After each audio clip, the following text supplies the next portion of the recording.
Buenas tardes, saludo a todos ustedes en esta emblemática fecha en la que conmemoramos los 200 años de la independencia de México, aquella que logró que el reino de la Nueva España dejara de serlo para convertirse en nación mexicana. Y en ese sentido, los invito a volver los ojos atrás para mirar un poco en aquel momento cuando en 1821, justamente el 27 de septiembre, el ejército trigarante hizo su entrada triunfal a la Ciudad de México, bajo el mando de su general en jefe, don Agustín de Iturbide, quien firma el Acta de Independencia. Pero para tratar de entender un poco mejor toda esa concatenación de hechos que nos llevó a ser independientes, se vuelve indispensable volver los ojos a los años que precedieron y todo lo que ocurrió en ese entonces. Cabe recordar en ese marco que la época de mayor apogeo económico en los 3 siglos del virreinato fue precisamente las últimas décadas del siglo XVIII, unos añitos antes de que fuera la independencia. Había habido un crecimiento muy sostenido que había provocado un aceleramiento general de la economía, de tal suerte que la Nueva España estaba produciendo muy bien.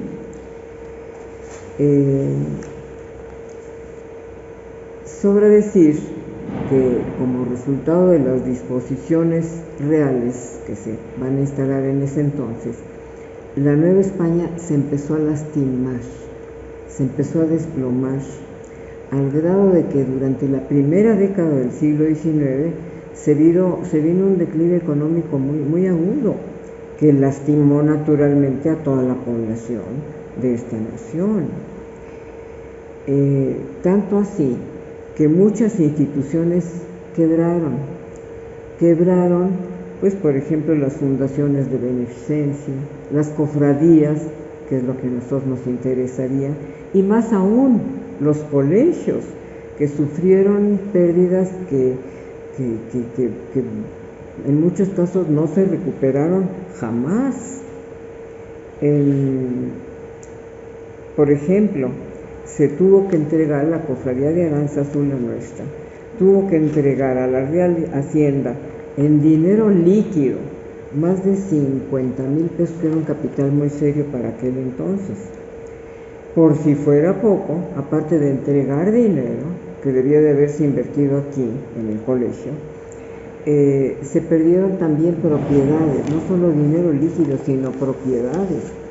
El colegio era dueño de una propiedad muy buena en la calle de San Francisco, que soy Madero, y otro en la calle de Juan Manuel, se llamaba entonces, que hoy se llama Uruguay, la calle de Uruguay.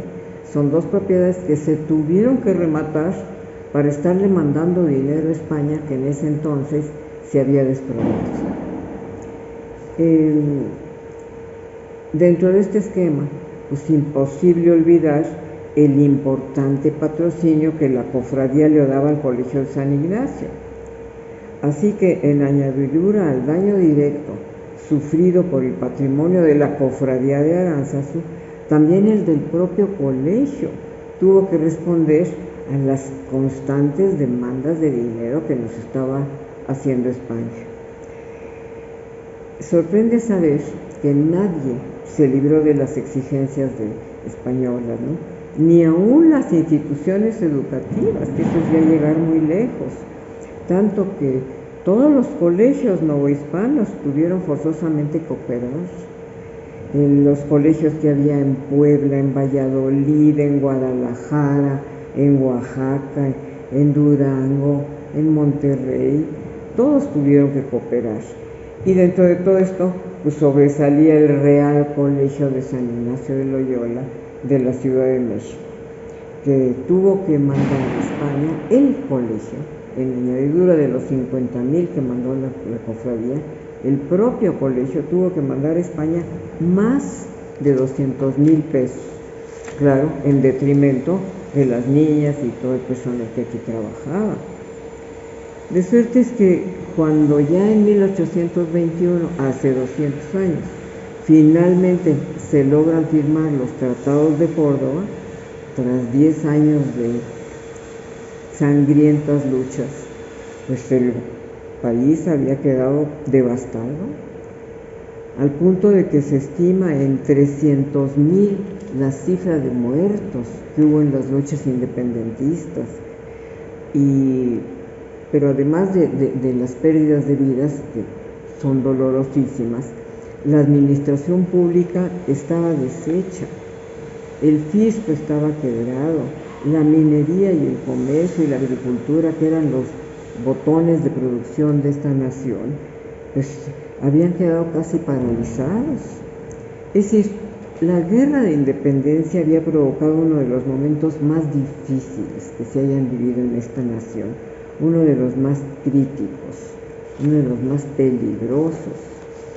Entonces, como sería lógico pensar, pues muchas instituciones se vieron obligadas a desaparecer. Por eso llama la atención esa fuerza del Colegio de Vizcaínas, que a pesar de haber tenido que descapitalizarse y que sufrir toda esta serie de inconvenientes, se disciplinó, se aguantó y con una capacidad de resistencia no cerró. El hecho es que el colegio, como todos sabemos, nunca ha cerrado, de los pocos, nunca ha cerrado, desde el momento de la fundación hasta el presente en el 2021. Pero no fue fácil, ¿no? Las peticiones de dinero no paraban. Por ejemplo, vamos a ver aquí les ponemos un documento donde están las repercusiones económicas que sufrió el colegio a raíz de estas peticiones, ¿no? A un año escaso del último préstamo a España y 3 meses después del grito, el grito fue en septiembre, para diciembre de 1810, los cofrades de Aránzazu reciben un oficio nuevo en el que el virrey pide que ayuden para que se construya en la Ciudad de México una zanja, fíjense, una especie de zanja para evitar que los insurgentes vayan a entrar aquí. Tenían miedo de que entraran aquí los insurgentes, pues había pasado ya mucha violencia. Entonces, asustado el virrey, en el sentido de que entraran a la capital y hicieran una serie de ataques importantes, pide otro préstamo más, otra colaboración más.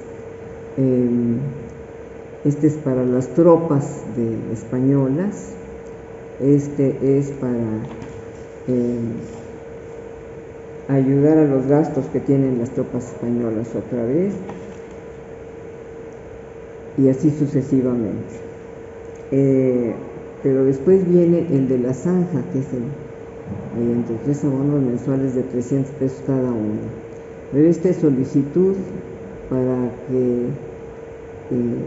otra vez, para que se inspire, bueno, tienen que, se van a tratar de convencer a los cofrades, que siendo ellos la mayoría españoles, pues hombre, que cooperarán con el reino, ¿no? Pero después viene esta petición de dinero para construir alrededor de la ciudad una especie de franja, una especie de foso, no sé, que fueran a entrar aquí, y se hizo ese famoso foso, una zanja le dicen ellos, ¿no? Entonces tienen que mandar 500 pesos para allá. Pero una vez ya pasada la independencia, ya en 21, todavía Iturbide les vuelve a pedir otro préstamo de 1,500 pesos, y allí sí el colegio responde pues que nos disculpen, pero ya no tenemos dinero. Les daremos a ustedes 900 pesos y en abonos, si es que podemos. Pero luego ya recapacitan y dicen, bueno, ni siquiera eso, les mandaré 300 pesos nada más, o sea, de los 1,500 que estaba pidiendo el gobierno, el colegio manda 300, eso en detrimento de todas las personas que vivían aquí y de todas las niñas, ¿no? Entonces, como es evidente, los ingresos del colegio se habían caído verdaderamente en forma vertical, una forma verdaderamente dolorosa. Tan es así que para sacarlo a flote empiezan a tomar medidas más drásticas. Por ejemplo, toman la decisión de vender una gran lámpara de plata, dicen ellos, un gran candil que estaba en la capilla de Aránzazu, que dicen que era de una hechura muy antigua, debe de haber sido pues una importante joya de la alfarería colonial. Pues ni modo, la descuelgan y la venden a un tal joyero, un platero Mejía, que dio por ella un poquito más de 3,000 pesos. Pero tampoco con la venta de la plata logran salir a flote. Entonces ya se ven obligados a tomar medidas verdaderamente dolorosas, como fue la de despedir a parte importante del colegio. Entonces empiezan por liquidar al profesor de música. Recuerden ustedes que aquí para el programa pedagógico de Vizcaínas, la música era una de las materias fundamentales que se impartía a las niñas. Sin embargo, no tenían ya con qué poderle pagar al profesor de música. De la misma manera corren a 14 profesoras. O sea, se estaba afectando de veras la planta académica del colegio. Deciden prescindir también de uno de los capellanes, del aguador. El aguador era el que venía a diario y surtía de agua potable para beber al colegio. Pues lo quitan también parte del alumbrado, las dejan oscuras, lo que estaban gastando en alumbrado lo suprimen, quitan al cirujano, aquí había un médico de planta, un cirujano de planta, y al sangrador le llamaban entonces, se suprime también. Es decir, con esto nos estamos dando cuenta de los sufrimientos, los padecimientos que en carne propia tuvo que soportar el colegio, y al decir el colegio no estoy hablando de un frío edificio, estoy hablando de gente de carne y hueso, de gente que otorgaba aquí sus servicios, de las niñas que aquí se estaban formando y que las estaban poniendo un panorama pues verdaderamente dramático. Dentro de ese panorama tan dramático, toma el colegio la decisión de suprimir 100 lugares de gracia, es decir, 100 niñas dejaron de recibir la ventaja de estar aquí cobijadas, amparadas y educándose. Entonces, fue un periodo en el que verdaderamente la sociedad civil sufrió, y dentro de la sociedad civil pues tenemos el ejemplo de este colegio tan notable y tan digno, ¿no? Fueron los hombres y las mujeres y las niñas de Vizcaínas las que ya no se pudieron educar. Todos los que estaban dispuestos a colaborar en pro de ellas ya no lo pudieron hacer. En otras palabras, el colegio padeció en carne propia el largo y penoso camino que hace 200 años se recorrió para independizar esta nación. La vida del colegio se afectó, como hemos estado viendo, y no solo en el campo de lo económico, como les he estado narrando a ustedes, sino en el campo del comportamiento, de las ideologías, en la toma de decisiones, en el terreno de la ética y de la conciencia. Tan es así que hubo muchas voces a favor, pero también muchas en contra de la independencia, como se puede demostrar con el borlote que se llamó del salto del agua. Sucede que la parroquia que está aquí cerca, que le llaman del Salto del Agua, había proyectado hacer una marcha hacia la Plaza Mayor, hacia el Zócalo.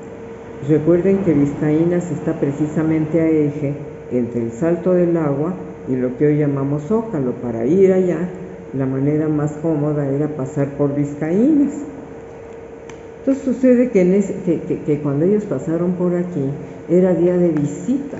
Estaban aquí pues, los papás de las niñas, gente que venían a visitarles. Eso provocó que tuvieran la puerta abierta y parte de la manifestación se metieron aquí, al vestíbulo, para alentar a las niñas a que apoyaran el movimiento independentista. Entonces, desde luego, pues esto fue un desastre para el colegio, muy mal visto, porque toda la mesa del colegio pues eran vascos muy ligados a la corona real. Entonces, es más, el colegio se llamaba Real Colegio de San Ignacio, ¿no? Había tenido el apoyo directo del rey de España. ¿Cómo era posible que adentro del colegio se hubiera metido ese, dicen ellos, pernicioso y detestable sistema de la insurrección? Eso era inadmisible, era algo que sencillamente no se podía permitir. De suerte es que era innecesario identificar quiénes fueron esas niñas que sí aplaudieron y alentaron a los insurrectos. Entonces, es un momento muy interesante para el colegio, porque nos revela que aquí, adentro del colegio, a pesar de la clausura, las niñas pensaban y sabían lo que estaba pasando afuera y tomaban partido y se manifestaban simpatizantes de ciertas corrientes. Entonces, las niñas de Vizcaínas se dividieron en dos partes: las niñas que le llamaban buenas, que son las que apoyaron a la Virgen de los Remedios, representante de los enemigos de la independencia, y las niñas malas, las niñas que estaban en pro del movimiento independentista, ¿no? Ese es, a manera de una reflexión final, podemos pensar en que en el seno de una gran familia como era Vizcaínas, había diferentes pareceres, distintos modos de percibir la insurgencia, diferentes maneras de ver a México. Por un lado, repito, las niñas realistas, que concebían su patriotismo siendo leales a la corona, pero por otro lado, las niñas independentistas, las que se subieron ese día a la azotea a apoyar la manifestación, que seguramente eran devotas de la Virgen de Guadalupe. Eran niñas con otro perfil, probablemente más aguerridas, más osadas, más rebeldes, con un sentido de patria diferente al de las niñas buenas, al de las niñas bien creadas. Es evidente que tanto las unas como los otros pues habían desarrollado una conciencia propia, con un sentido de compromiso. Tomaban partido, no eran indiferentes a lo que se estaba pensando en esta nación, a pesar de estar en esta rígida clausura en donde se supone que no estarían enteradas de lo que estaba pasando, pues sí estaban enteradas. Entonces, eso habla en pro de la vida, del proceso de vida de este colegio, esa multiplicidad de opiniones, ese saber qué es lo que está pasando en esta nación. Y pues a modo de colofón, tal vez podemos cerrar con una breve carta que mandó doña María Josefa Crescencia Ortiz, que después sería doña Josefa Ortiz de Domínguez, que dice lo siguiente: señor rector y diputados de la ilustre mesa de Nuestra Señora de Aránzazu, María Josefa Crescencia Ortiz, con el mayor rendimiento, suplico a ustedes me hagan la caridad de admitirme en ese su colegio, para servir a Dios nuestro Señor y quitarme de los muchos peligros del mundo. Y está fechada el 15 de mayo de 1789, muy poquito antes de la insurrección. Como todos sabemos, doña Josefa es de los principales próceres de la independencia. Ella apoyó abierta y tajantemente el movimiento, a pesar de que le iba a traer pues muchos disgustos, sufrimientos, conflictos y dificultades, ¿no? Ella, tenemos el orgullo, nosotros los que estamos en esta gran familia de vizcaínas, tenemos el orgullo de saber que aquí estuvo. El colegio la amparó y el colegio la educó el breve tiempo que ella estuvo aquí. Ese es a grandes rasgos el otro lado de la historia, los documentos del Colegio de Vizcaínas que nos han enseñado, nos han descubierto, nos han permitido mirar por la ventana de la historia para saber cómo fue el proceso independentista en esta noble institución que se llama Colegio de San Ignacio de Loyola Vizcaínas. Muchas gracias.